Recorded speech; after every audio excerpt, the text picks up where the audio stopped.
నువ్వు మినిస్టర్ బావమర్ది అయితే నాకేంద్యా ఓ అబ్బా చిన్న పిల్లకాయని బెదిరించినట్టు బెదిరిస్తా ఉండవే హిట్ అంటే నా సర్వీసులో శానా చేశాను అబ్బాయో నువ్వు బీకేదేదో బీక్కో నేను జించేదేదో జించుకుంటా ఏ పెట్టేయి అసగమనుండా మీదేందయ్యా దర్జాగా మీ అమ్మ కూడా ఆఫీస్ అయినట్టు వచ్చి కూర్చున్నారే ఏం కావాలా? సిటీకి 50 కోట్లు విలువ చేసే కాంట్రాక్ట్ మంజూరైంది. ఆ కాంట్రాక్ట్ మా మనిషి అశోక్కి రావాలి. మిగతా కాంట్రాక్టర్లను ఒప్పించే పూచి ఛత్రపతిదే. మీకు కూడా పైనుండి ఏదైనా ఒత్తిడి ఉంటే తనే చూసుకుంటాడు. బ్రిడ్జ్ క్వాలిటీ షూరిటీ అంతా తందే. సో అశోక్కి కాంట్రాక్ట్ ఓకే అయినట్టు సంతకాలు చేయండి. అది కూడా ఆయనే పెట్టేసుకోమని రాదా?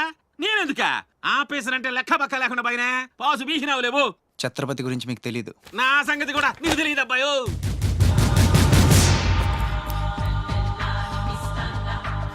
సార్ ఈ ఊరికి మీరు కొత్త, ఆయన గురించి మీకు తెలీదు. కాట్రాజు బాజీరావు లాంటి పెద్ద పెద్ద రౌడీలు లేపేసి ఛత్రపతి అయ్యాడు సార్.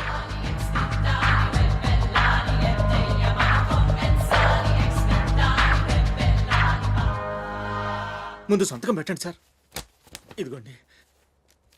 గవర్నమెంట్ అంటేనే గలీజ్ అయిపోయిందప్పా. దీని అమ్మ పడవ పతోడొచ్చి బెదిరించేయడమే. ఇంకేడా ఇక్కడ ఇక్కడ ఇంకెన్నే నా ఆస్తి కూడా రాసిచ్చేస్తా.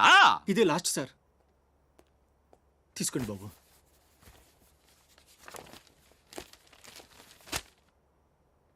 అంతా ఓకే.